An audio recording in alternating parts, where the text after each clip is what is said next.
Hello and welcome दोस्तों, मेरा नाम है करण और आप सभी का ट्रेड सॉल्यूशंस के इस यूट्यूब चैनल के ऊपर स्वागत है। तो चलिए अब हम बात करते हैं निफ्टी बैंक निफ्टी के मार्केट एनालिसिस के बारे में और ये देखते हैं कि कल को लेकर हमें इन दोनों के अंदर किस तरीके से प्लानिंग करके चलनी चाहिए।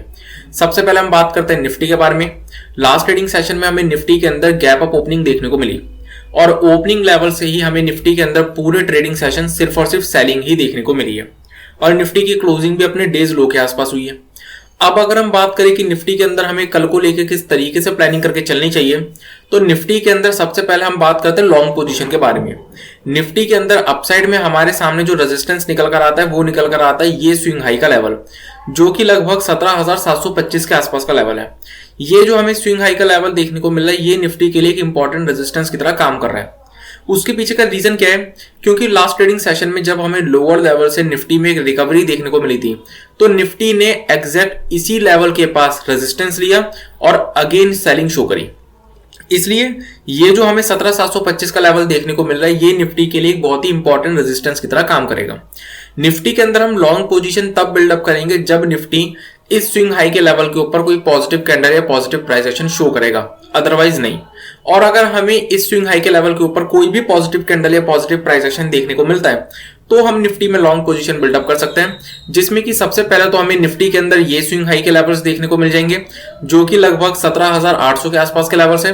और अगर 17,800 का लेवल ब्रेक हो जाता है तो फिर हमें निफ्टी के अंदर ये स्विंग हाई के लेवल्स भी देखने को मिल सकते हैं जो कि लगभग 17,925 के आसपास के लेवल्स है। रही बात शॉर्ट पोजीशन की, तो नीचे की तरफ निफ्टी में जो अब हमारे लिए सपोर्ट निकल कर आता है वो निकल कर आता है ये स्विंग लो का लेवल। ये जो हमें स्विंग लो का लेवल देखने को मिल रहा है जो कि लगभग 17,525 के आसपास का लेवल है, ये निफ्टी के लिए अब एक बहुत ही इंपॉर्टेंट सपोर्ट की तरह काम करेगा। और जब तक निफ्टी इस स्विंग लो के लेवल को ब्रेक ना करे तब तक हम निफ्टी के अंदर कोई भी शॉर्ट पोजीशन बिल्डअप नहीं करेंगे। अगर निफ्टी इस स्विंग लो के लेवल को ब्रेक करता है और इसके नीचे ट्रेड करना शुरू करता है तो हम निफ्टी में शॉर्ट पोजीशन बिल्डअप कर सकते हैं, जिसमें कि सबसे पहले तो हमें 17,425 के लेवल्स देखने को मिल सकते हैं और अगर 17,425 के लेवल्स ब्रेक हो जाते हैं तो फिर हमें ये गैप फिल होते हुए देखने को मिल सकता है। लेकिन 17,525 से 17,725 इस 200 पॉइंट की रेंज के अंदर हम निफ्टी में कोई भी पोजीशन बिल्डअप नहीं करेंगे। अगर हम बात करें निफ्टी बैंक के मार्केट एनालिसिस के बारे में, तो निफ्टी बैंक के अंदर भी हमें लास्ट ट्रेडिंग सेशन में गैप अप ओपनिंग देखने को मिली और गैप अप ओपनिंग के बाद निफ्टी बैंक पूरे ट्रेडिंग सेशन एक रेंज में ही ट्रेड करता रहा और निफ्टी बैंक की भी क्लोजिंग अपने डेज लो के आसपास हुई है। अब अगर हम बात करें कि निफ्टी बैंक के अंदर हमें कल को लेकर किस तरीके से प्लानिंग करके चलनी चाहिए, तो निफ्टी बैंक के अंदर जो हम लॉन्ग पोजीशन बिल्डअप करेंगे वो हम करेंगे इस स्विंग हाई के लेवल के ऊपर। उसके पीछे का रीजन क्या है? पहले 15 मिनट में जब हमें ओपनिंग लेवल से निफ्टी बैंक के अंदर सेलिंग देखने को मिली तो उसके बाद हमें हल्की सी रिकवरी देखने को मिली, देन उसके बाद हमें फिर से सेलिंग देखने को मिली। जब हमें दोबारा निफ्टी बैंक के अंदर रिकवरी देखने को मिली लोअर लेवल से तो बैंक निफ्टी ने पहले वाले स्विंग हाई के लेवल के पास ही रेजिस्टेंस लिया और फिर एक सेलिंग शो करी।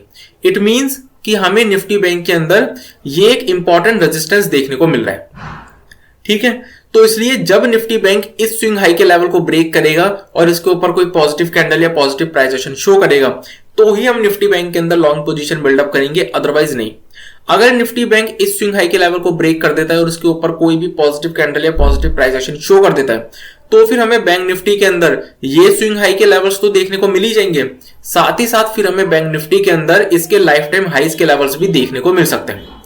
अगर हम बात करें शॉर्ट पोजीशन की, तो शॉर्ट पोजीशन जो हम बैंक निफ्टी में बिल्डअप करेंगे वो हम बिल्डअप करेंगे इस स्विंग लो के नीचे, क्योंकि ये जो स्विंग लो है ये बैंक निफ्टी के लिए एक बहुत ही इंपॉर्टेंट सपोर्ट की तरह काम कर रहा है। और वो क्यों? बैंक निफ्टी के अंदर जब हमें इस स्विंग हाई के लेवल के पास से सेलिंग देखने को मिली थी, देन उसके बाद जब हमें बैंक निफ्टी के अंदर एक बढ़िया अपसाइड मोमेंटम देखने को मिला तो हमें ये स्विंग हाई का लेवल ब्रेक होते हुए देखने को मिल गया। इस स्विंग हाई के लेवल के ब्रेक होने के बाद बैंक निफ्टी में हमें हायर लेवल से एक बार फिर से सेलिंग देखने को मिली और बैंक निफ्टी ने एग्जैक्ट इसी स्विंग हाई के लेवल के पास सपोर्ट लेकर एक फिर से फ्रेश अपसाइड मोमेंटम शो करा, जिसका मतलब क्या होता है कि ये स्विंग हाई जो कि पहले बैंक निफ्टी के लिए एक रेजिस्टेंस की तरह काम कर रहा था अब ये बैंक निफ्टी के लिए एक सपोर्ट की तरह काम करेगा। तो इसलिए बैंक निफ्टी के अंदर शॉर्ट पोजीशन हम इस स्विंग लो के नीचे ही बिल्डअप करेंगे, उससे पहले नहीं। और अगर हमें ये स्विंग लो का लेवल ब्रेक होते हुए देखने को मिलता है और इसके नीचे बैंक निफ्टी ट्रेड करते हुए देखने को मिलता है, तो फिर हम बैंक निफ्टी के अंदर शॉर्ट पोजीशन बिल्डअप कर सकते हैं, जिसमें कि सबसे पहले तो हमें ये लेवल्स देखने को मिल जाएंगे जो कि लगभग 40,200 के आसपास के लेवल्स हैं।